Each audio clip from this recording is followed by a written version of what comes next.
ശ്രീ ഗുരുഭ്യോ നമ. അമ്മ പത്രപ്രവർത്തകരോട് സംസാരിക്കുന്ന സമയം അവരുടെ ചോദ്യങ്ങൾക്ക് ലളിതവും കൃത്യവുമായ മറുപടി അമ്മ അനായാസേന പറഞ്ഞുകൊണ്ടേയിരുന്നു. ഇത് കേട്ട് ഒരു റിപ്പോർട്ടർ വിസ്മയത്തോടെ പറഞ്ഞു, അമ്മയുടെ വാക്കുകൾ എത്ര ലളിതമാണ്, പക്ഷെ എത്രയോ ഗഹനം. ഇതെങ്ങനെയാണ് അമ്മയെ കഴിയുന്നത്? അമ്മ വളരെ സാധാരണ മട്ടിൽ പറഞ്ഞു, അമ്മ വളരെ ചെറിയ ഒരു ഗ്രാമത്തിലാണ് മക്കളെ ജനിച്ചതും വളർന്നതും. താഴ്ന്ന ക്ലാസ്സുകളിൽ മാത്രമേ അമ്മ പഠിച്ചിട്ടുള്ളൂ.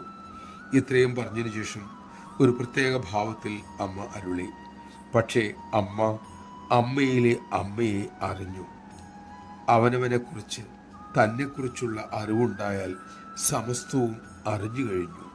നാം ആരും ഭിന്നിച്ച് നിൽക്കേണ്ടവരല്ല മക്കളെ. ഒരു വലിയ ചങ്ങലയിലെ കണ്ണികളെപ്പോലെ ബന്ധപ്പെട്ട് നിൽക്കേണ്ടവരാണ് നാം എല്ലാം.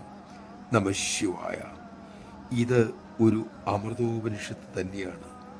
ഏതൊന്നറിഞ്ഞാൽ എല്ലാം അറിയാൻ കഴിയുമോ, അതെനിക്ക് ഉപദേശിക്കൂ എന്നാണ് ശ്രുതിയിലെ അന്വേഷകൻ ആചാര്യനോട് ആവശ്യപ്പെട്ടത്. ശ്രുതി മാതാവ് മൂർത്തിരൂപം പൂണ്ട് കരുണയാൽ നമുക്കരികിൽ അമ്മയുടെ രൂപത്തിൽ വന്നിരിക്കുന്നു.